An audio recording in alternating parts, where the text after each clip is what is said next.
Hi, I'm Ron Matson, and welcome to Learn the Bible in 24 Hours with Dr. Chuck Missler. Chuck will be taking you through some interesting oversights of the Bible and showing you some amazing facts. For more information on how you can join this group, click here.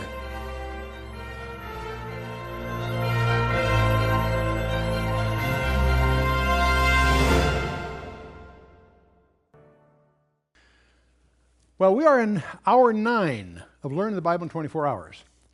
And every time I use that title, I'm almost embarrassed. That's an audacious title. You can't learn the whole Bible in 24 hours in one sense, and yet in one sense you can. Because our goal, of course, is to get a grasp of the whole. And once you have a perspective, you always know what questions to ask, and you can dig into the specifics. But this will give you an overview. But this particular hour, we've actually budgeted the entire hour for a single book. It's understandable we use several sessions for Genesis and several for Revelation because they're sort of the bookends that tie it all together. But in general, we go through and take groups of books. But there's, on a couple of occasions in our study, we're going to single out a book to go a little bit deeper because it's so pivotal. And the book of Daniel is one of those books. Very popular book. I would say after Genesis and Revelation, it's probably the most popular book to study, especially for Gentiles, because it's one of the books of the Old Testament that really includes some very special treasures for everyone, of course, but also specifically for the Gentiles. So we're getting into the book of Daniel, very colorful book. And I have to say candidly, one of my favorite books, because there is a verse in this book that caused me, even as a teenager, to be blown away and really discover the reality of who Jesus is. And it was that verse that I was a Christian. I had accepted Christ, but the discovery of the implications of the last four verses of Daniel 9 is what really galvanized me to understand the reality that the Bible is true and Jesus Christ really is who he said he is. Well, we'll get there. So the book of Daniel is 12 chapters in 2 halves. The first 6 are historical. That's why we're using it right here in the historical sequence we're doing. The first 6 chapters are really a history, very colorful history, very interesting anecdotes that take place. The last 6 chapters are like appendices at the end of the book of the visions that he saw, summaries of a number of very, very important visions. And it'll be important to understand that it's not in chronological order. The first 6 chapters are chronological, but chapters 7, 8, and 9 occur within the other chapters, if you follow me. So we'll make that clear as we go. But anyway, book of Daniel, first 6 historical, the second 6 some really treasures of prophecies. So the historical narratives. The first chapter is the deportation. Daniel is a teenager, and he's deported as a slave when Babylon conquers Israel. And the second chapter will be a dream that the king of Babylon has that Daniel interprets, and that leads him to a key position. His rivals contrive against his 3 friends and himself in chapter 3, the famous fiery furnace thing. And chapter 4 will surprise you. It's a chapter written by a Gentile king. Nebuchadnezzar himself writes chapter 4 personally. Chapter 5 is the fall of the world capital, Babylon. Very colorful chapter. And very significant for us today because the future of Babylon is very, very critical for any biblically oriented person. And then chapter 6 is the lion's den, which strangely enough I will call the revolt of the Magi. Most people have no idea who the Magi are at Christmas, but we'll get into that a little bit. As we look at the panorama of history that we've been exploring, we're after the monarchy. We've just been through the monarchy. The monarchy ended with Babylon conquering Jerusalem. So we're now approaching that period of what's called the exile, where they are captives for 70 years. And so, in fact, Babylon conquers. Nebuchadnezzar is the bright young general of the king Nabopolassar, and he's a very successful general, and he's set siege to Jerusalem. And that starts a period of time called the captivity, the Babylonian captivity. And he takes captives, sets up a vassal king to be subservient to him, takes hostages. Daniel and his 3 friends are among those hostages. And Jerusalem then goes and rebels after some years. And Nebuchadnezzar has to set up a second siege. And he replaces that king with his nephew, Zephaniah. And again, they are still captives to Babylon. During this period of time, Jeremiah from Jerusalem and Ezekiel from Babylon are saying, don't rebel, because if you rebel again, God will destroy Jerusalem. And the false prophets convince the king, get him on an ego trip, and he goes ahead and rebels against Nebuchadnezzar. And by now, Nebuchadnezzar's had a belly full of this whole situation. He lays a third siege and takes them all captive and destroys the city. So there are 2 periods of time in the Bible that were predicted to be 70 years. One is called the servitude of the nation. And it starts, of course, with the first siege, when they were made vassals of Babylon. And it goes for exactly 70 years. And finally, when the Persians conquer Babylon, under Cyrus the Persian, that ends the Babylonian captivity. That ends the servitude of the nation, because, as you'll see, we'll get into it, Cyrus frees them to go home. There's also a period of time called the desolations of Jerusalem, and it's also predicted to be 70 years, and many scholars assume they're both synonymous. It's the servitude of the nation, the desolation of Jerusalem.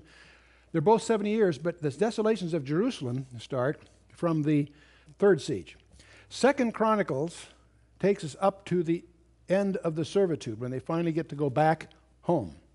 The book of Ezra that we'll come into in the next session will deal with this, what's called the post-exile, after they get back from the exile, back from the captivity.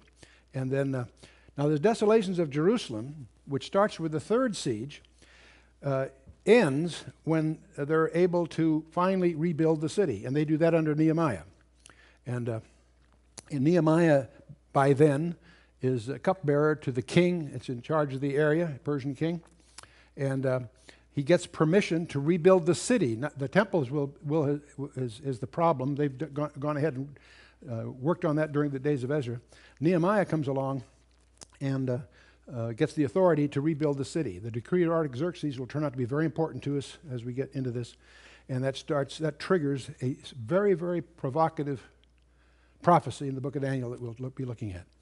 But it's important to understand that the servitude of the nation starts from the first siege, is 7 years to the day, until Cyrus releases them. The desolations of Jerusalem, the destruction of Jerusalem, was from the third siege. So they're both 70 years to the day, but they're not coterminous. The desolations start with the third siege, and they end with a very particular decree by a Persian king that we'll get into. The book of Esther, which actually in your Bible comes after the book of Nehemiah, we'll take in the next hour. We'll take Ezra, Nehemiah, and the book of Esther, and try to put that in perspective. During this whole period of Babylon, we have Daniel as a prophet. Ezekiel's also a prophet. Daniel gets deported in the first siege. Ezekiel gets deported in the second siege. Also, after the Babylonian captivity is over, during the days of Ezra, we have the prophet Haggai, also preaching in parallel to the issues that emerge in Ezra. And in Nehemiah, we have Zechariah and Malachi. With Malachi closing, of course, the period that either the Old Testament. So that's a broad view. Little background to understand what's going on. Nineveh ruled the world in the Assyrian Empire until 612 BC, when it finally falls to an alliance of both the Babylonians and the Medes.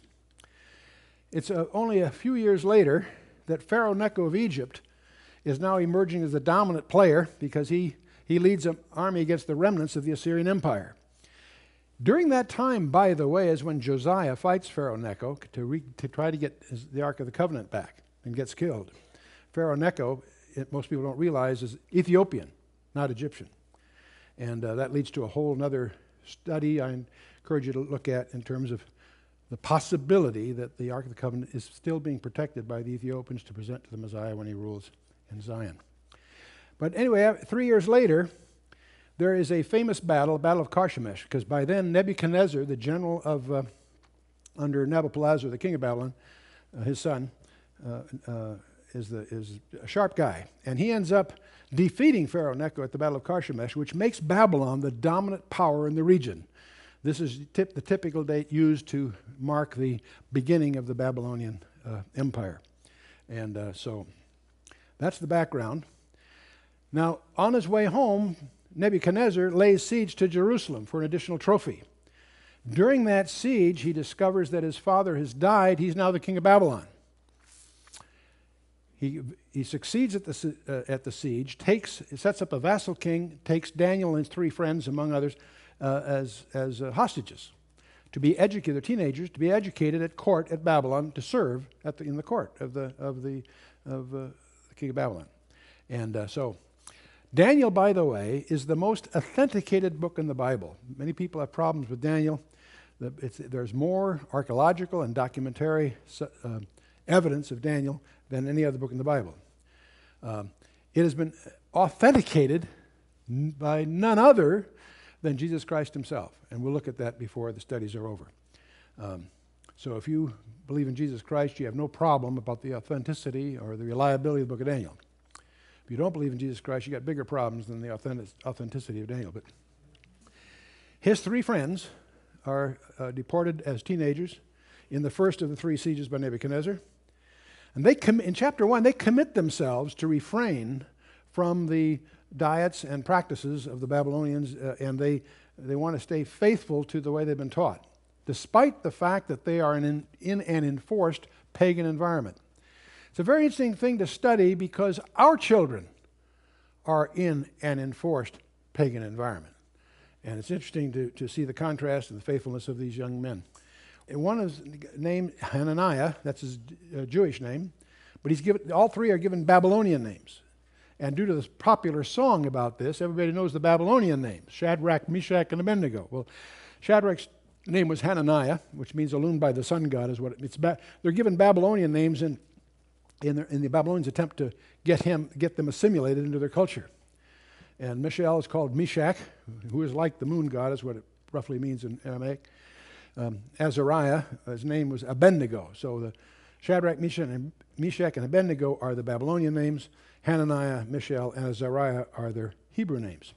It's interesting that there has been discovered a clay prism in Babylon. It's presently in the Istanbul Museum, which mentions these 3 guys: Hananuru, the chief of the royal merchants, a variation of Hananiah, and Mishael Merodach.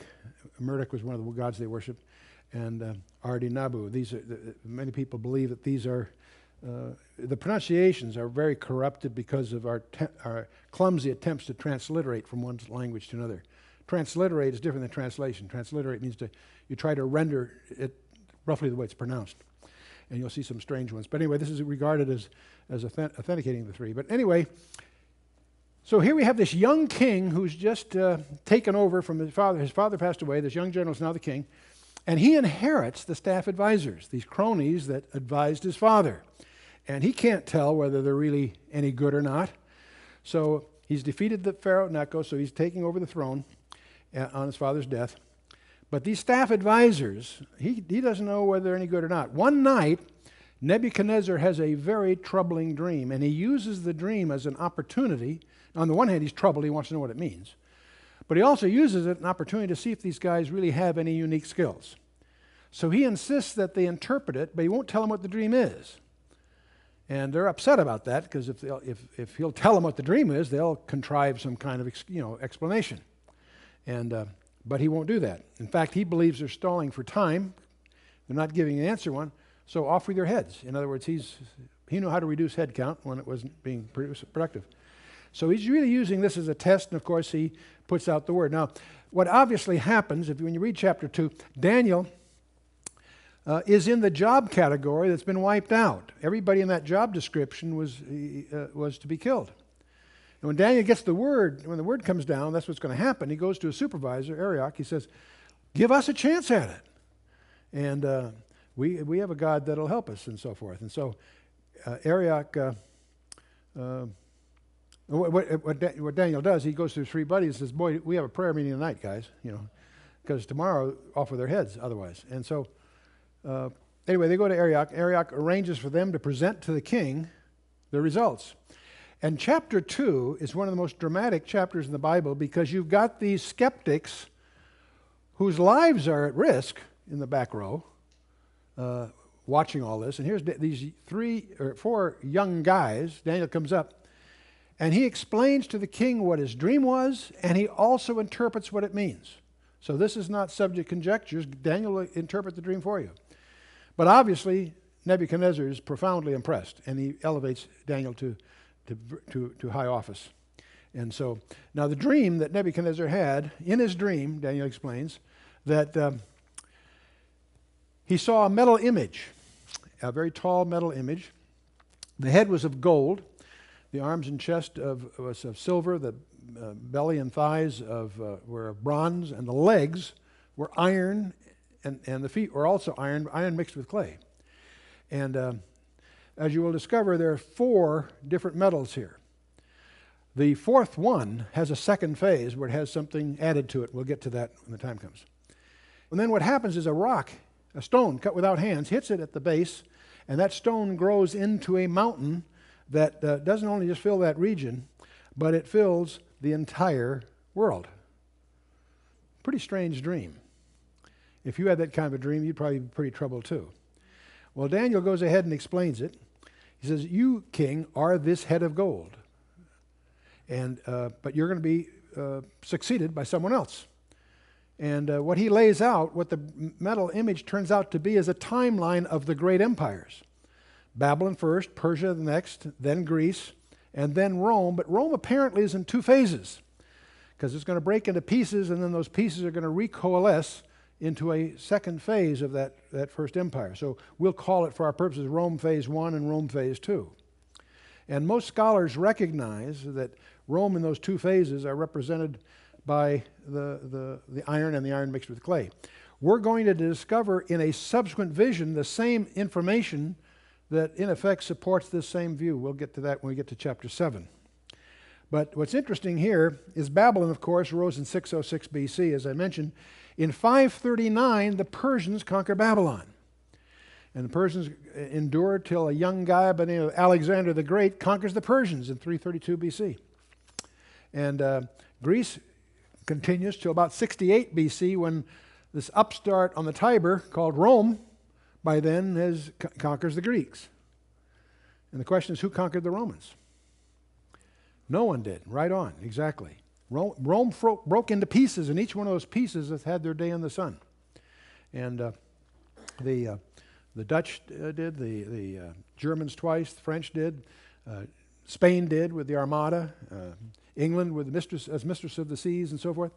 But none of them quite equally. And what the profile is presented is that these elements are going to recoalesce again into a final version of the original empire. And that will be the last empire on the planet Earth, because, I should say next to last, because that's the one God intervenes with and sets up his own kingdom. And that's what the mountain, the stone cut without hands, it turns out to be the Messiah. And the mountain that fills the whole earth is God's kingdom. It's going to take over. And so we have the whole profile. Now, as most people know, the cradle of civilization was what we call the Fertile Crescent. There was Egypt, Assyria, and Babylon, preceding the time we're talking about here with Daniel. But in Babylon, there was a city called Babylon that then conquered the area, and this brings us contemporaneous with Daniel. But after Babylon, of course, will come the Persians. And the Persians not only conquered, but expanded their holdings substantially. And then this young guy, in a matter of just a few years, conquers the Persians. And Alexander the Great, a very incredible career. And when he dies, the empire gets divided. 4 of his generals divided up. Cassandra takes the far west, Lysimachus takes that part that we think of as Anatolia or Turkey, and Seleucus takes the east and Ptolemy the south.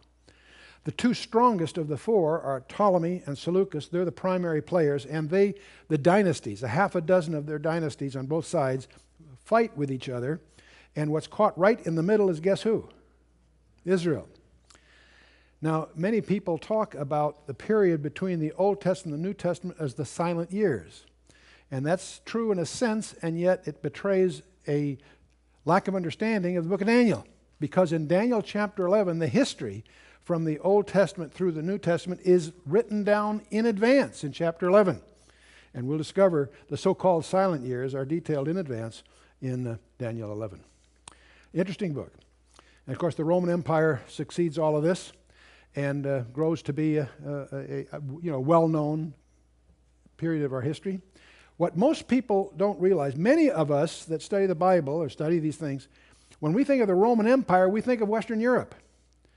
What we fail to keep aware of is that that empire broke into two legs because it got too big to administer. So Diocletian divided it into two legs. And the western leg, Western Europe, breaks apart, falls apart in 476 AD and following. The eastern leg outlasts the western leg by 1,000 years. So much so that we give it a different label. We call it the Byzantine Empire. But it's really just the eastern leg of the old Roman Empire.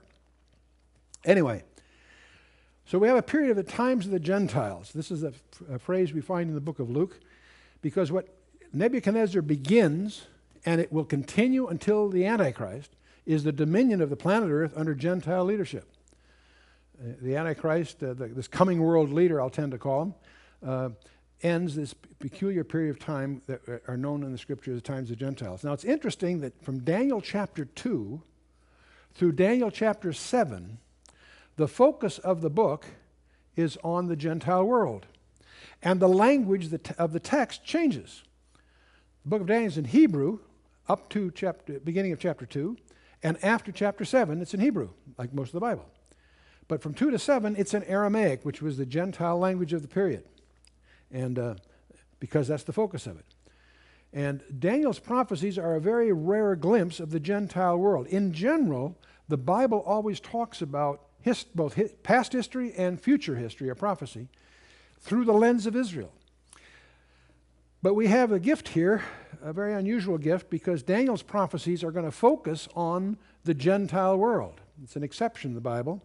As I say, most of it's different, but from Daniel 2 through Daniel 7, the focus, the center of interest, is the Gentile dominion. And he writes all this down in advance. And now the times of the Gentiles, don't be confused by that phrase, because there's some other similar phrases that are not quite the same thing. The times of the Gentiles began with Nebuchadnezzar, and they'll end with this coming world leader, who will be displaced, of course, by the Lord Jesus Christ setting up his kingdom, the line of the tribe of Judah, the root of David. Now, it's frustrating to have to go through Daniel so quickly because Daniel 2 itself is so dramatic, but we'll keep moving here. As you can imagine, these guys that got upstaged by Daniel and his three friends are looking for an opportunity for revenge. And we get to Daniel chapter 3, and these guys apparently have fanned Nebuchadnezzar's ego, so he issues a very unusual order. He's on an ego trip. So first of all, as part of this ego trip, he builds an image. I assume the image is probably very similar to the one he saw in his dream, except in this case, it's all gold. There's no silver, bronze, it's all gold. In other words, this is sort of his bid for immortality, I suspect. And he orders, when certain music is played, that everyone is to bow down and worship his image. And anyone that doesn't is going to get killed. Now, I suspect he was prompted to do this by Daniel's rivals, because these rivals knew that these faithful Hebrew young men would refuse to do that. And that was their way of getting them executed. And so that's exactly what happens. Nebuchadnezzar puts out the word, and these three friends of Daniel's fail to bow down. So he orders them into the fiery furnace. In fact, he's so infuriated. He gives them a second chance. If you bow down, everything will be fine. And the three young men tell him, our God is able to save us. And if he isn't, up yours, O king. This is really their attitude. So he's so teed off, he orders the furnace turned up 7 times its usual heat. In fact, so much so the guards involved get consumed doing it. But in any case, they throw these 3 young men in there. But then Nebuchadnezzar goes to look, and he's shocked because he discovers they're not. He says, didn't we throw 3 guys in there? There's 4 in there. And it's one of those strange appearances of the Old Testament of apparently the Son of God being with them, with the other 3. So there's a visitor with them. So he orders them brought out, and the only thing that's been burned on them are the bindings. They're unharmed. And so Now, this is a very, very famous event, of course, and the fiery furnace event. But many scholars notice something else. So often in the Bible, you'll find a narrative, an actual event that happened, detailed, but it also tends to model or foreshadow something larger in the future. We call that a foreshadowing. It's called a type. There's a typological conjecture here. And the typological conjecture would suggest that this image, we know from the book of Revelation there's going to be a final world leader. And he's going to have an image that he's going to force people to worship. Those that don't worship will be put to death. So we think, gee, there's a foreshadowing here. And the fact that it's 6 cubits wide and 60 cubits high is suggestive. The 666 is even hinted at here. Well, and that may have some, and fire is often used in the scripture as an idiom of judgment.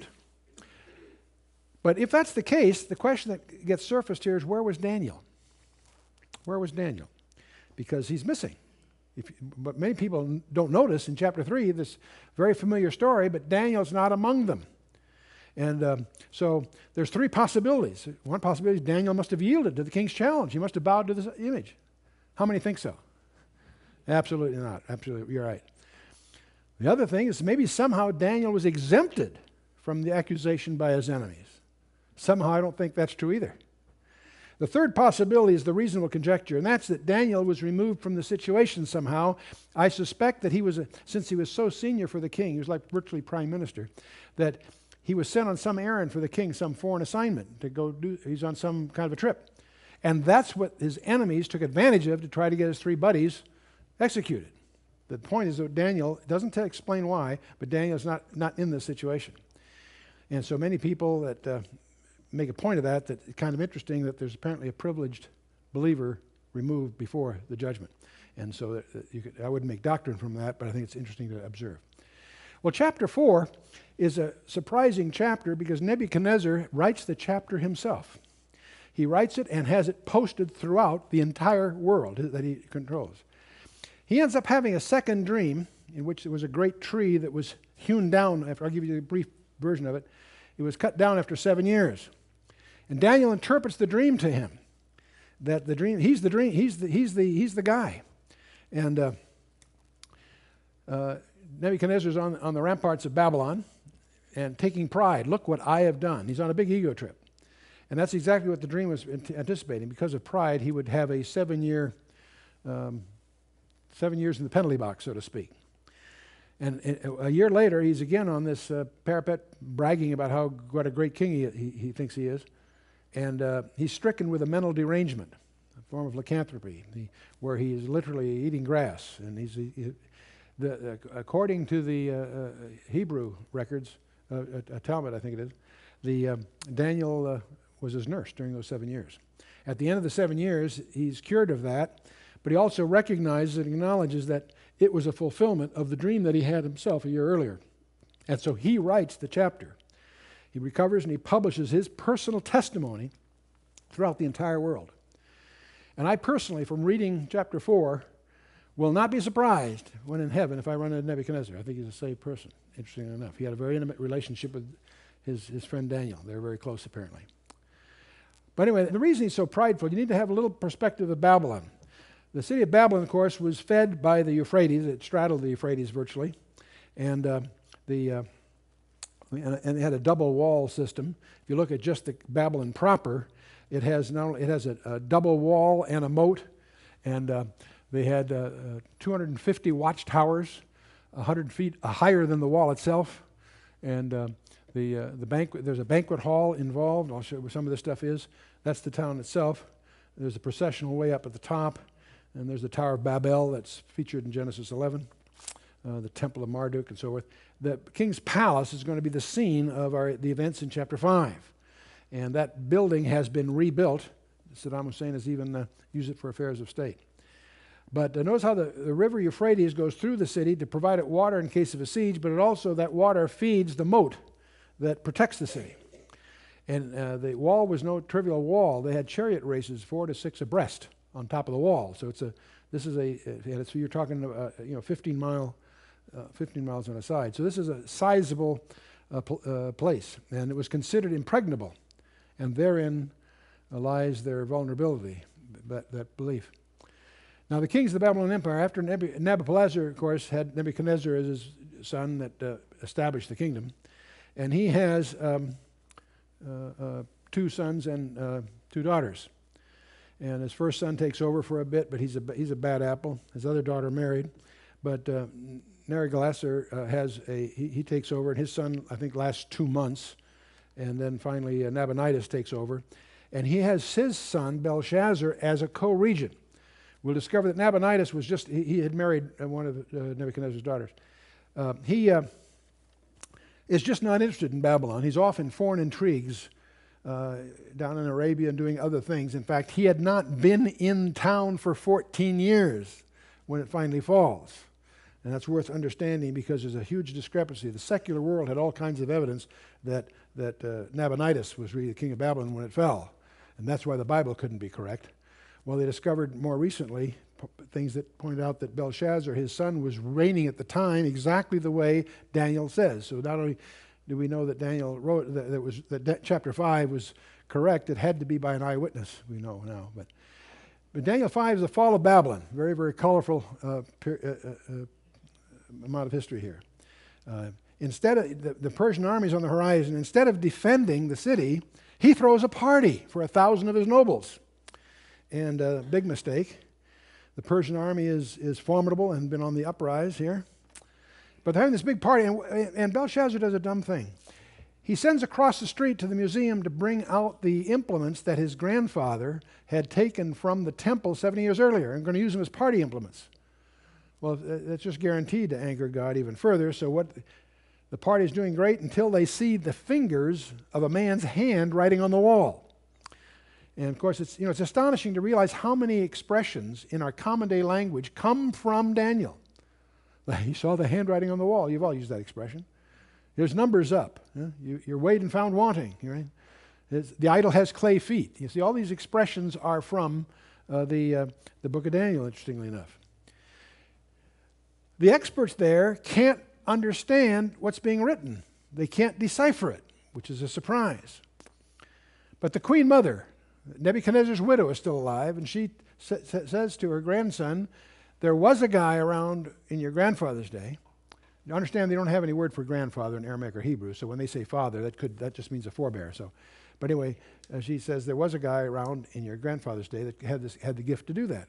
So they bring Daniel out of retirement, and he comes in. They offer him all kinds of rewards. He says, you keep your rewards. Before he gives them the answer he wants, he gives an eulogy for Nebuchadnezzar. He says, now there, your grandfather, there was a king, because whom he would set up, he set up, and who he'd bring down, he'd bring down. Not like you, Squirt. That's virtually the phrase of his discussion. But then after all that, he goes ahead and interprets the famous event. And what no one knew in the banquet hall, while this was all going on, the Persian army had arranged to divert the Euphrates upriver. So the water level went down, and they slipped in under the gates. They took over Babylon without a battle. And that's going to be important later, but this is going on while the party is going on here. Now, one of the questions that people ask, are there really hidden codes in the Bible? I get that question a lot because of our doctoral work and some other materials we have. And it's in the Bible. Proverbs 25:2 says, it is the glory of God to conceal a thing and the honor or duty of kings to search out a matter. They're definitely, the Bible is full of surprises tucked away underneath the text. There's a form of Hebrew encryption that's well known to anybody that's been a student of cryptography. We take the Hebrew alphabet, the 22 letters, take the first 11 and put the second 11 underneath it, so to speak, and then transpose. If you want an aleph, you use a lamed and so forth. And that's a simple form of transposition. And it's named after the first few letters. Instead of aleph, you have a lambda. Instead of a bet, you have a mem. So it's equivalent to ALBM. Album is the label given to this form of encryption. If you take the second half of the alphabet and put it in backwards, now you take the letters and put the others in there backwards, you get a different set of transpositions. And again, you have an aleph and a tau and a bet and a shin, and so it's called atbash. According to the Talmud, the belief among the Hebrew scholars is that the encryption that was used in the handwriting on the wall was a form of atbash, which means the handwriting on the wall, assuming it was atbash, would have said something like this, except it would be Aramaic letters rather than these letters that they use today. And using the atbash encryption, and transposing, you get what Daniel ended up reading to them. Remember that all languages go towards Jerusalem. In other words, everybody east of Jerusalem goes from right to left. Hebrew, Aramaic, Sanskrit, etc., etc., etc. All nations west of Jerusalem go from left to right. English, Latin, Russian, Greek, you name it. So anyway, so remember Hebrew goes backwards from our point of view. Anyway, so Daniel says many, many. That means, that the word means, by the way, the Hebrew only uses consonants. The vowels are inferred. That's a way of bandwidth reduction and so forth, but I won't get into all that here. Many, many means numbered or reckoned. And he interprets it. He says, God hath numbered your kingdom and finished it. The way we would abbreviate that is your number's up. Okay? The next word was tekel, which means weighed. Thou art weighed in the balances and art found wanting, Daniel explains. And the third word is Perez, which means broken or divided. It says, thy kingdom is divided and given to the Medes and the Persians. And by the way, in your King James, it say Upharsin. The U is simply a conjunction, and the Pharsin is the plural of Paris, but don't worry about that in the transliteration. If you infer a different vowel than the E, say an A paras is the word for Persians. So there's a pun hidden in here also that's not brought up in your normal translations. But in any case, this, of course, is what Daniel announces. And that night, of course, Belshazzar is slain, and the Persians take over the city. We're going to talk a little bit more about that in the next session, because we'll get to Ezra, and I'll use that occasion to explain what Cyrus did when Cyrus makes his grand entrance, and that's a great scene, but we'll hold that for the next session. In Daniel 6, by now Daniel's about 83 years old, and one of the interesting things about Daniel's career is that he rises to power in the Second Empire. In other words, he was the number 2 man, so to speak, or he was high up under Nebuchadnezzar. He rose because he interpreted Daniel 2. He was given great privileges and responsibilities under Nebuchadnezzar. When the Persians take over the Babylonians, he again rises to power. He's the number 3 ruler in the kingdom, and very prominent, even though he's 83. And in fact, he is appointed a Rab Mag, the chief of the Magi. You need to understand the Magi for lots of reasons. The Magi were a hereditary priesthood that had the power to appoint the king. In other words, they were a priestly sect. It was religious, and yet it was also administrative. That's where we get the word magistrate from that word, Magi. And but they were hereditary. They were Medes. In the combined empire, the Medes and the Persians, the Medes had that particular role. Daniel is appointed the Rab Mag, the head of that priesthood.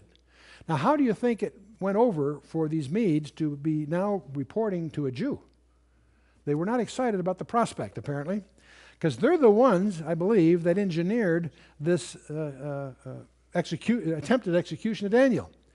And so the jealous rivals entrapped him into the lion's den.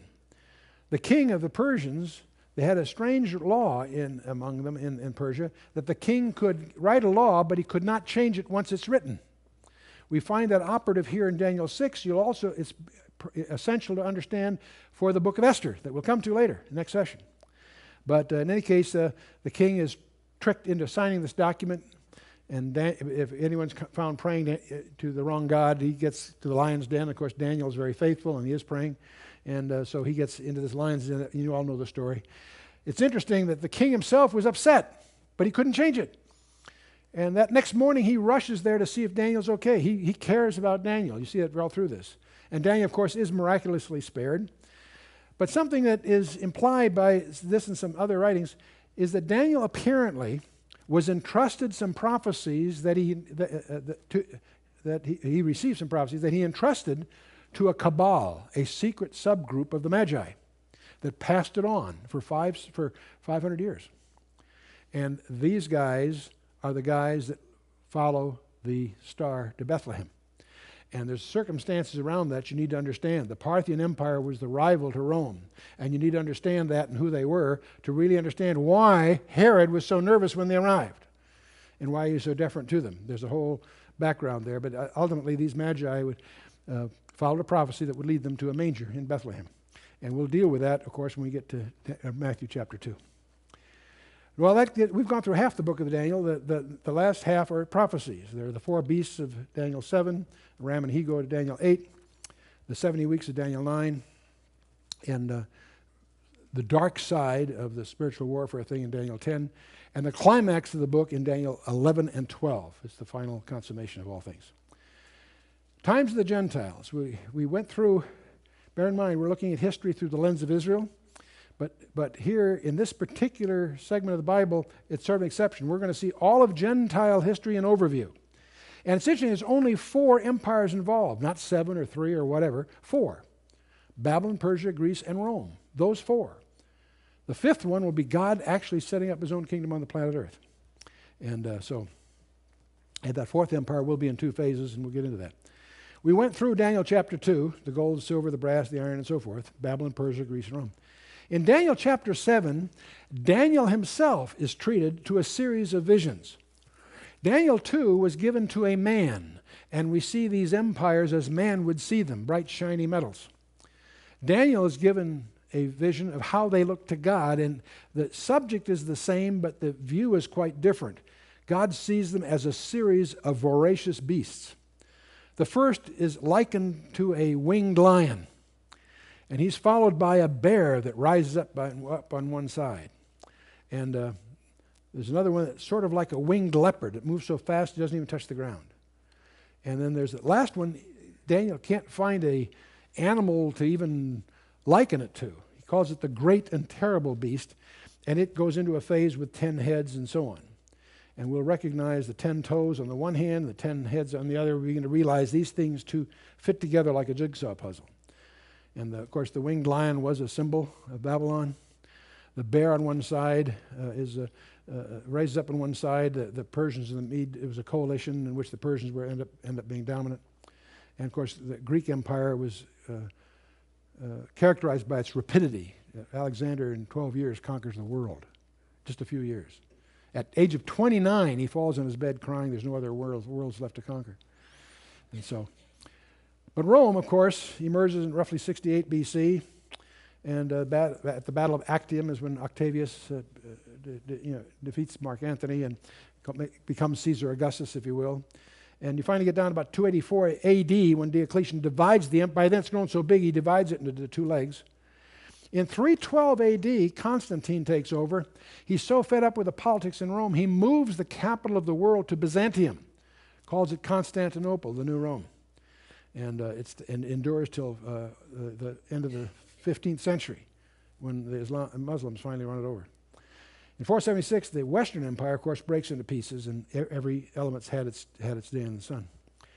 But let's go to Daniel 8, the ram and the he-goat. Oh, and by the way, Daniel 7 describes the final empire as when Christ takes over the world, and it goes into all that. Daniel 8 is a detail now on the Persians and the Greeks. This is about 2 years after the vision of Daniel chapter 7. It's about 12 years before Daniel chapter 5 when Babylon falls, just to give you a rough feeling where this fits in chronologically. And the ram is defeated by the goat. There's a rapid goat coming from the west. It's clearly, it's a very vivid description of Alexander's conquest of the Persians. And this notable horn, namely Alexander himself, is killed, and 4 generals divide up the empire. And there's a little horn that has a key role at the end. That's going to be important later. And Daniel interprets this for us. A leader from the west, obviously Alexander the Great, will subdue the Medo-Persian Empire. Alexander the Great crosses the Hellespont with 35,000 troops, and he's fighting a powerful army in the hundreds of thousands. And he, in a series of 3 battles, wins, takes them on. He was a genius, an incredible general, and he would be out there leading his troops. And he turned several of those battles from defeat to victory by his personal involvement. Absolutely legendary series of events that are well documented, and there's obviously a lot of popular movies coming out about it and so forth. And so the one-horned goat was the symbol of the ancient Macedonians. In Aries, the ram is the symbol of Persia. Capricorn, the symbol of Greece. And in May 334, he crossed the Hellespont with 35,000 troops and first defeated the Persians at the Granicus River. And then a year later, he finds himself at the Battle of Issus and wins that one. And the final big one was Gaugamela, October 331 BC, which establishes the Greek Empire as the dominant guys of the block here. When Alexander dies shortly thereafter, he makes Babylon his capital. He finally dies. He by the way, he conquers all the way to India. And Cassander takes the western part. The four generals divided up. Lysimachus takes Thrace, Bithynia, and most of Asia Minor. Asia Minor being what we think of as Turkey. Ptolemy takes the south, Egypt, Cyrene, and part of Arabia. And Seleucus takes the east, Syria, and lands to the east, all the way to India, but much of that's hard to hang on to. And in this era, Seleucus, there's going to be a guy arise we're going to talk about more in the next session, Antiochus Epiphanes. He's a particular leader. He's not very important from a secular point of view. He's extremely important from a biblical point of view, and we'll get into that. But I want to focus very specifically on what's the most astonishing passage in the entire Bible. It's the one that impacted my life as a teenager and has never ceased to. In those days, the materials that I was treated to by some friends were very rare, and it was an unusual situation. Today, the materials we're dealing with are readily available in any competent book source. So you can check this all out. It's absolutely astonishing. Daniel chapter 9. A little bit of background you want to, as we go into this, you want to understand the history of the English Bible a little bit. The original Hebrew is sometimes called by scholars the Vorlage, but in 285 BC, before Christ, it was translated into Greek. In those days, Greek was being enforced as a language worldwide because of the influence of Alexander and his successors. If you were Jewish, you probably didn't know Hebrew except for ceremonial purposes, much as a Catholic knows Latin. It wasn't a common language to you. If you were Greek, if you were a Jew that was living in that world, you spoke Greek, you had a desire to have your scriptures in your natural language, Greek. Well, under Ptolemy Philadelphus in Alexandria, the primary literary capital of the world in that time, he funded the translation of the Old Testament, the Hebrew Tanakh, what we call the Old Testament, into Greek. It took 15 years. And we call the result of that work the Septuagint. It involved 70 scholars, some say 72 scholars, the best they could find to do the translation. And so they call that translation the Septuagint, fancy word for 70. It's usually abbreviated in Roman numeral 70, LXX. But the point is, we have that work product. The Old Testament, as it existed 3 centuries before the ministry period of the New Testament, it's in our hands. Daniel was in black and white. I want to emphasize that because you can set aside who wrote what book when, doesn't matter. It was in black and white 3 centuries before the gospel period. In fact, it's the Septuagint that becomes the Christian's Bible. Most of the quotes in the New Testament that are taken from the Old Testament are from the Greek Old Testament, not the Hebrew. So it's the Septuagint they're quoting from, interestingly enough. And so I want you to be conscious of the fact that we got 300-year anticipation of the New Testament here. Now, when 4 disciples come to Jesus for confidential briefing on his second coming, he gives them a 2-chapter answer in Matthew. It's also recounted in Mark 13 and Luke 21. And in that, Jesus identifies the key event of end-time prophecy. He points them to the passage we're going to look at. He says to the disciples, when ye therefore shall see, he first of all lists a bunch of things that are not signs. This, that, and the other thing will happen, but the end is not yet. But then he gets to verse 15 of Matthew 24. When ye therefore shall see the abomination of desolation spoken of by Daniel the prophet stand in the holy place, whoso readeth, let him understand. Then let them which be in Judea flee into the mountains, and you split now. He goes on for several verses to explain that. We'll look at that later. But how many of you read that on the screen? Have you seen that passage? I did a dirty trick on you. Because if you read that, there's a part of this is written to you. It says, whoso readeth, let him understand.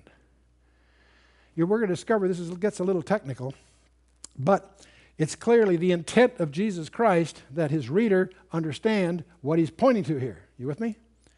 And we'll talk about the abomination of desolation later, but I want you to notice this is spoken of by Daniel the prophet. Jesus Christ authenticates Daniel that he was a prophet, and he specifically points to the verses we're going to be looking at as the key to the end times. And so let's just take a look at this. Daniel 9 is the chapter with the interrupted prayer. And first 19 verses. He's reading from the book of Jeremiah, and he's reading where Jeremiah predicts that the captivity would be for 70 years. And he knows that the 70 years are almost over. So what does Daniel do about it? He goes to prayer. See, we're supposed to do the same thing. Most of when we get excited about the end time, boy, Jesus coming soon, what do we do about it? What we're supposed to do is pray for it. That's what's in the Lord's Prayer. Thy kingdom come. That's a prayer. Prayer is God's way of enlisting you in what he's doing. Well, that's exactly, Daniel sets that example, and he goes in this prayer, and it's frustrating that we can't take the time to get into the prayer, but even in the English translation, as you read it, by the time you get to verse 18 and 19, you can feel Daniel tremble. As you read it, you'll see the frequency of the verbs start picking up. You can just feel he's getting into a frenzy, and his prayer is interrupted by the arrival of a most unusual visitor. Gabriel comes to see him. We have two archangels that are super angels that have names, and we know their job descriptions, Michael and Gabriel. Michael is always a military commander on behalf of Israel. Gabriel is always an annunciator, always announcing something having to do with the Messiah, whether it's to Daniel here or to Mary and Luke, whichever. So Gabriel visits from verse 20 to 23, and he gives Daniel 4 verses that turn out to be the most astonishing verses in the Bible. They're known as the 70 weeks of Daniel, from verse 24 through the end of the chapter, verse 27, 4 verses. 70 weeks of Daniel. Now there's 70 shibuim. I'll come back to that in a minute. The first of the 4 verses is the scope. The second of the 4 verses is 69 weeks. Then we encounter an interval, and then the 70th week. Now this sounds pretty simple, but it's very important to understand that verse 25 encompasses 69 of the total weeks. Verse 27 encompasses the last final missing week. Verse 26 talks about things after verse 25, but before verse 27. Thus we infer the weeks are not contiguous. There's a gap, there's an interval. So once you understand that, it all flows and makes sense. The first of the 4 is verse 24, the scope. 77s are determined upon thy people, upon thy holy city. 70 shibuim is what 77s is what it's really saying. If I told you I've got to leave, I'll be back in a decade, when would you expect me? 10 years, exactly. See, I didn't say years, I just said a decade. In Hebrew, they have a week of days. We're obviously familiar with that. There's a week of weeks. That's what Shavuot is all about. There's a week of months. That's from Nisan to Tishri, or Tishri to Nisan, either way, is 7 months. And they also have a sabbatical year, 7 years. 6 years, you can plow the land. The 7th year, you're supposed to leave it rest. So there's a rest for the land also. So in the Jewish mind, there's all kinds of 7s. But a week of years is a very common unit of measure. When Jacob labored for his wives, he labored for 7 years for one and 7 years for the next one. He had to fulfill her week, is the expression in Genesis. And so on it goes. Well, anyway, so these are obviously weeks of years. 70 weeks of years, are determined upon whom? Get this, it's very important to know this right away. Upon thy people in the holy city. This has nothing to do with the church. It has to do with, it's Jewish. Daniel was Jewish. Upon thy people and upon thy holy city. It's on the Jews in Jerusalem. It says 77s are determined, or reckoned, upon thy people and upon the holy city, to do 6 things. To finish the transgression, to make an end of sins, to make reconciliation for iniquity, to bring in everlasting righteousness, to seal up vision and the prophecy, and to anoint the most holy place. Now, we could spend some time going through each one of these, but it's pretty obvious that at least as a group, they are not complete yet. Have we made an end of sins? Not so you'd notice. Have we finished transgressing? Pick up the daily paper anytime. Have we brought in everlasting righteousness? And so on. So the point is, when this happens, when the 77s are completed, that's all she wrote. There's a real sense of completion here. You with me? So it isn't complete yet. So the next verse, verse 25, deals with 69 of those weeks, and this is the one I want to focus on. Know therefore, Gabriel says to Daniel, know therefore and understand that from the going forth of the commandment to restore and to build Jerusalem, Daniel is in Babylon. Jerusalem is in rubble a couple hundred miles to the west. But he knows that Jerusalem is, the captivity is about over. It has a destiny to be rebuilt.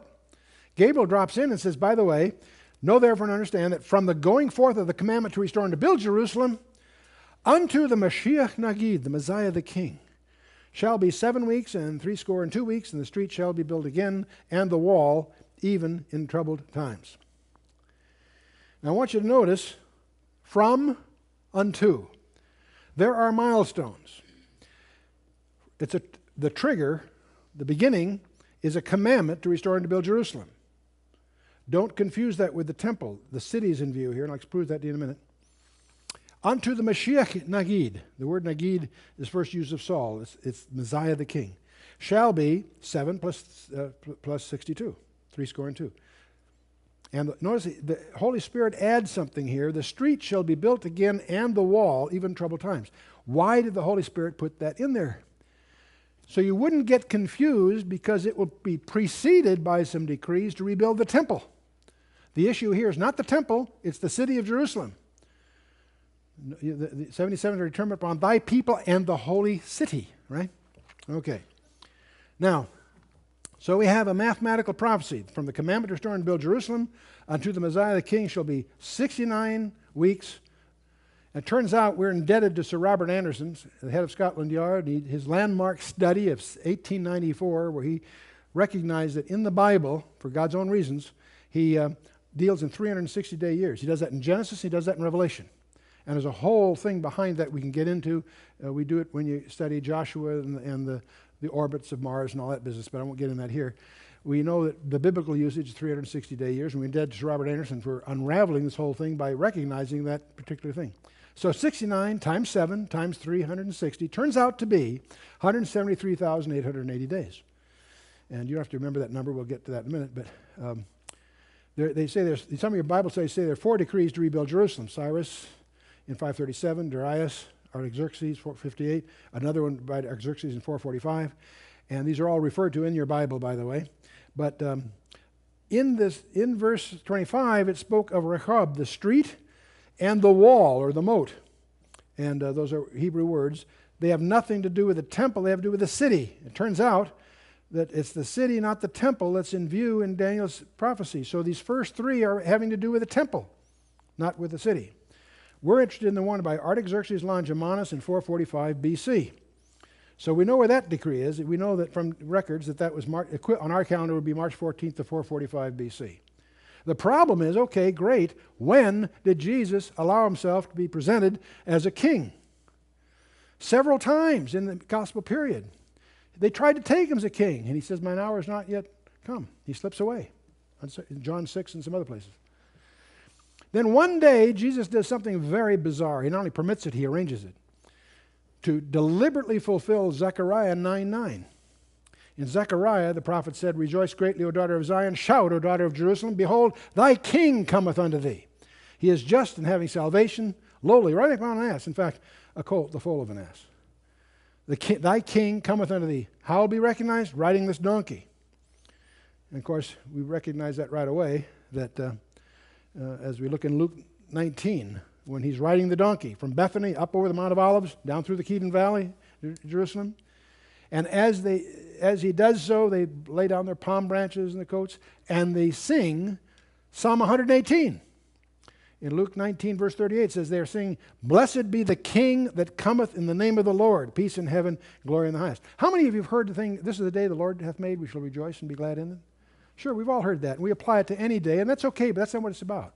That's Psalm 118, verse 26. The reason is, it's talking about the day the Messiah presents himself. They're singing this song under these conditions. Now, anytime you and I, as Gentiles, not having a good Jewish background, run the danger of missing something, the Pharisees come to our rescue. Anytime they get unglued, pay attention. The Holy Spirit's trying to tell us something. Because in the next verse, it says, some of the Pharisees from among the multitude said unto him, that is the Messiah, said, Master, rebuke thy disciples. What are they upset about? because they recognize that by singing this psalm under these conditions, they're declaring him the Mashiach Nagid. And they assume he certainly doesn't want them to blaspheme. You get the picture? You see why they're upset? They're declaring this guy the Messiah. The next verse, Jesus responds to them very tactfully. He answered and said to them, I tell you that if these should hold their peace, the stones would immediately cry out. And I'm one of these cynics. I wish they would have shut up for a minute to see if that is just a figure of speech. And I always tell our people when we're on a tour, we go almost every year, we go to Israel, and like most tour groups, we will be up on the Mount of Olives because there's a great picture outlook over Jerusalem, over the Kidron Valley. And the next stop is usually Gethsemane, which is the base of the Mount of Olives. The buses will drop you up there for your pictures, but then let you walk down that road to Gethsemane, which is usually your next stop for a devotional before going on wherever. We'll always tell the group before they get off the bus, take your pictures, but then you have an opportunity to get the best bargain in Israel. As you walk down that road to Gethsemane, pick up a couple of stones, put it in your pocket.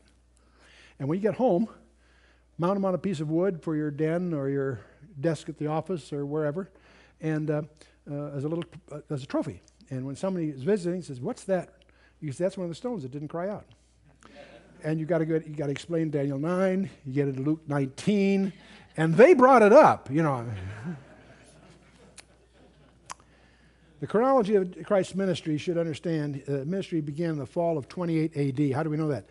Tiberius was appointed in 14 A.D. That means, Augustus died in August 19th of 14 A.D. And we know from Luke 3, verse 1, that it was within the 15th year of Tiberius. To be in the 15th year, there's 14 behind him, so that's year 28 on reckoning. You follow me? And we know that the crucifixion occurred incident to the fourth Passover, which would have been April 6th of 32 AD. And Sir Robert Anderson obviously nails all this down. There are other chronologies held by good scholars, but most of them are contrived in order to support a Friday crucifixion. And there's a lot of reasons. There's about at least 3 reasons from the Scripture that he could not have been crucified on Friday. I won't get into all that here. We'll get into that later. But so the point is, we know the trigger, the terminus ad quo as they call it, the decree of Artaxerxes Longimanus, March 14th of 445 BC. And we know the triumphal entry was on April 6th of 32 AD. What's interesting about this is the Septuagint translation of the Old Testament occurs roughly a third of the way there between the two. And in other words, 300 years earlier, the translation is in black and white. So this is not contrived by some rabbis. This was in black and white before it happened. Well, from 445 BC to 32 AD is 173,740 days if you go through the arithmetic. From March 14th to April 6th, another 24 days. And if you go through the leap year calculations, there's another 116 days to deal with. It turns out that adds up to, guess what? 173,880 days. What was Gabriel's margin of error? 5 centuries in advance, he predicts the exact day that Jesus Christ presents himself as the Mashiach Nagid to Jerusalem. When you think that through, that is staggering proof of just who Jesus Christ is. He is the Messiah of Israel. If you want a Messiah of Israel, it has to be somebody that was killed before this date and conforms to all the other specifications. The crucifixion of Christ was not a tragedy, it was an achievement, fulfilling specifications that were laid down as early as Eden and following. But it's not through. In Luke 19, Jesus, as he's coming up over the hill on the donkey, when he's come near, it says he beheld the city, and what did he do? He wept over it. And notice what he says carefully. Wept over it, saying, if thou hadst known, even thou, at least in this thy day, the things which belong to thy peace, but now they're hidden from thine eyes. He expected them to know this day. And because they didn't know it, they are now blinded. Forever no. Paul will tell us they're blinded only until Romans 11:25, till the fullness of the Gentiles be come in. This thy day, but now they're hidden from thine eyes. But then he goes on, he says, but for the days shall come upon thee, that thine enemies shall cast a trench about thee, and compass thee round, and keep thee in on every side, and shall lay thee even with the ground, and thy children within thee, and they shall not leave in thee one stone upon another. And indeed, the Roman legions, the 5th, 10th, 12th, and 15th Roman legions, 38 years later, it's very interesting that when Israel failed to take charge of the land at Kadesh Barnea, They were destined to wander in the land for 38 years. We say 40 in round figures, but it was 38 years. It's interesting that because they didn't recognize their Messiah, 38 years later, the Roman legions lay siege, slaughter over 1 million inhabitants, men, women, and children. Another 500,000 died due to the pestilence that followed. Why was Jerusalem destroyed in 70 AD? One of the biggest milestones in the Jewish calendar. Why was Jerusalem destroyed in 70 AD? There are a lot of good answers to that. Let's look at Jesus' answer, the rest of that verse. Because thou knewest not the time of thy visitation. You know, that's chilling.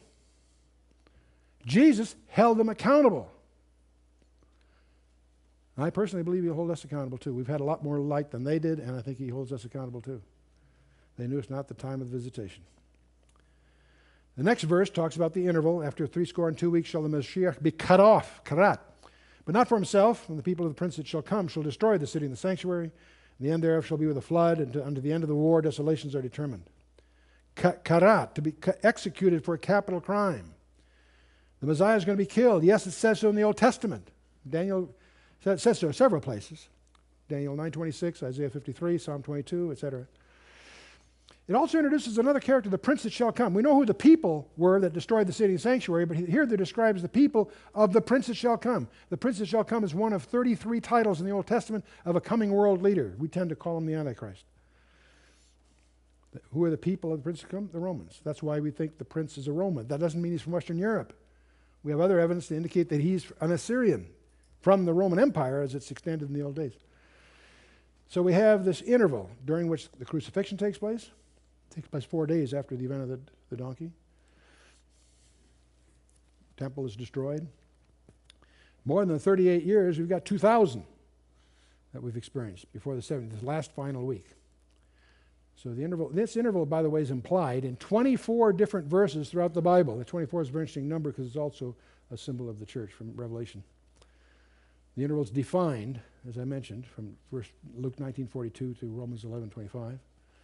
And it's the period of the church. That's an era that's kept secret in the Old Testament pretty much, that Paul explains in Ephesians 3.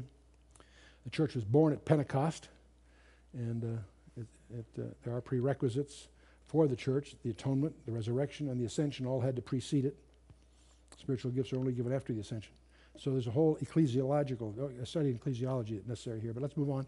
The last verse of Daniel 9, and he, that is the prince that shall come, if it's the pronoun, always refers to the last mentioned antecedent, which was, of course, the prince that shall come, shall enforce the covenant with the many, it's an idiom for Israel, for 1 week, the final week. And in the midst of that week, he will cause the sacrifice and the oblation to cease. That causes to infer that somehow the covenant that he's enforcing allowed them to indulge in their sacrifice and oblations. So we know the temple's standing by the time you get to the middle of the week. We don't know when the temple's built. It could be built during the first half of that week of years or even earlier, who knows. But he desecrates it here. He causes the sacrifice and the oblation to cease. Paul details this for you in 2 Thessalonians 2 and elsewhere. And for the overspreading of abominations he shall make it desolate, even unto the consummation. And that determined shall be poured upon the desolate. And so ends Daniel 9. In this verse we find time, times, and half a time. We find that in Daniel 7:25, Daniel 12:7, Revelation 12:14. So the half weeks are called 3.5 years some places, 42 months other places, 1,260 days. The Holy Spirit's done everything. It's the most documented period of time in the Old Testament and the most documented period of time in the New Testament. This strange 2 half weeks of years. And so, in fact, every detail in the Scriptures by design. When you get to John 10, right in the middle of John 10, the Jesus is giving us the Good Shepherd discourse. But right in the middle it says it was Jerusalem at the Feast of Dedication, and it was winter. And if you're a normal human being, you go on and read on. But if you've been to one of my Bible studies, you're no longer a normal, well-adjusted human being. You know that everything is there deliberately. Why did the Holy Spirit want you to know that it was Jerusalem, the Feast of Dedication, and it was winter? Well, what dedication could that be? Solomon's temple was dedicated in the fall, according to 1 Kings 8. The second temple, Zerubbabel's temple, was dedicated in the spring, according to Ezra 6. What temple occurred in the winter? The rededication of the temple on the 25th of Kislev, when celebrating the rededication subsequent to Antiochus Epiphanes desecrating it. That happened 2 centuries before Jesus made the remark, and we're going to talk about that. There's a very peculiar event called the Abomination of Desolation that we'll talk more about in the next session. It ushers in a period of time, a time of trouble as the world has never seen to that time or ever would see again. And Jesus himself labels it the Great Tribulation by quoting from Daniel 12. And the 2 halves of that week, as I say, are documented many, many times over. And Jesus says that in this discussion with the disciples, there shall be great tribulation such as not since the beginning of the world of this time, nor ever it shall be. And except those days should be shortened, there should no flesh be saved. But for elect's sake, those days shall be shortened. He's quoting from Daniel 12. We haven't gotten there yet, but it says, that time shall Michael stand up, the great prince which standeth for the children of thy people, and there shall be a time of trouble such as never since there was a nation, even to that same time. And at that time thy people shall be delivered, every one that shall be found written in the book. And Jesus says in another place, in Hosea, he says, I will go and return to my place till they acknowledge their offense and seek my face. In their affliction they will seek me earnestly. In order for him to return, he must have left his place, right? So even though that's in Hosea, last verse of chapter 5, it's obviously referring to the return of Jesus Christ. And of course, the end of the week, of course, we have the second coming, and we have the gathering of the church, and there's a number of different views. Some feel that the gathering of the church is at the end of the 7 years. Some feel it's in the middle. Some a little later than the middle. We hold the view ourselves that it's before the 70 week even starts. In fact, by a short distance ahead, probably. There are good scholars supporting each one of these, and we will discuss the pros and cons of each one of these later in the study. But we do know that 69 weeks are behind us. The 70th week, we believe, for lots of indicators, are not far away. So it's an exciting time. You might be interested to know that the 490 years that are represented by the 70 weeks is the 4th such period in Israel's history. Because if you take the period from Abraham to the Exodus and subtract out the years that they were in disfavor, it was 505 years on the one hand, but just take out the 15 years that Ishmael was a usurper, in effect, you have 490 years. If you go from Exodus to the temple, that's 601 years, but if you subtract out the servitudes of the judges, which are 111 years, you again get this interesting number of 490 years. If you go from the temple to the edict of Artaxerxes, you again have 560 years, but you subtract the 7 years of the Babylonian captivity, you have again 490 years. And of course, from Artaxerxes to the first advent, the 69 weeks plus the 70th week, we don't know the interval. The interval Israel's set aside for the moment. So this is, I think, was first noticed by Clarence Larkin back in 1919, but it's an interesting possibility. I share it before you. Daniel 10 will give us a glimpse of the dark side, a very brief episode here. It's a prelude to the final 2 chapters of the book. Daniel fasts for 21 days. An angel is sent. When he gets there, he points out he was withstood for 21 days by a creature called the Prince of the Kingdom of Persia, one of Satan's hosts. And he can't get through until Michael comes and helps him. When assisted by Michael, the chief prince, and he's explaining to Daniel, he's going to give him a subsequent vision. That'll be Daniel, the last 2 chapters of Daniel 11 and 12. And then he'll have to go back and deal with that, the prince of Persia, and then he'll also have to deal with the prince of the power of Greece. This is just a glimpse, but we get the impression here that there are demonic hosts behind each of the major world empires. After all, it is Satan's world, isn't it? But you can't help, it doesn't say this, but you can't help but wonder, is there a linkage between Daniel's fast and his ability to get through? Daniel fasted for 21 days. He was sent when Daniel started, and he gets through after the 21 days to give him these visions that are coming. You sort of wonder, what would have happened if Daniel had stopped his fast after 19 days? Is there a link between them? We don't know. It's suggested, isn't it? Of course, anyway, the empire gets divided in chapter 11, and we have the detail, as I mentioned to you before, of the period between the testaments.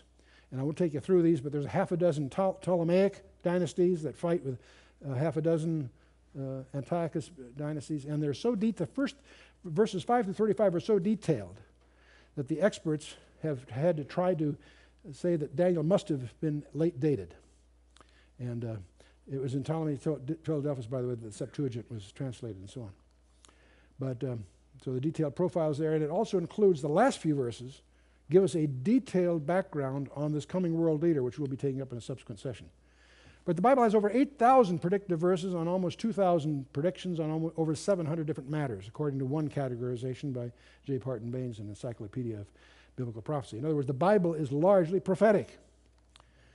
And as we look around the world today, we see major themes in Israel, Jerusalem, the temple, Babylon, Russia, the rise of China, the emergence of a European superstate.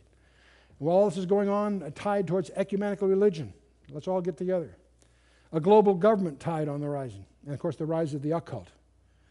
Each one of these is predicted in the Scripture. Each one of these is measurably emerging on the horizon. Not one of them. It's not some one little thing. It's all of them. The tide of each one of them is clearly setting the stage for the big climax coming. Check it out. And the more you know about your Bible and the more you know about what's going on in the world, the more you'll begin to see that we are converging to the big climax. And the ultimate issue, of course, is that you and I are in possession of an extraterrestrial message. And it portrays us as both the pawns and the prize of an unseen warfare. And our eternal destiny depends upon our relationship with the ultimate victor in this cosmic conflict. Where do you stand with respect to him?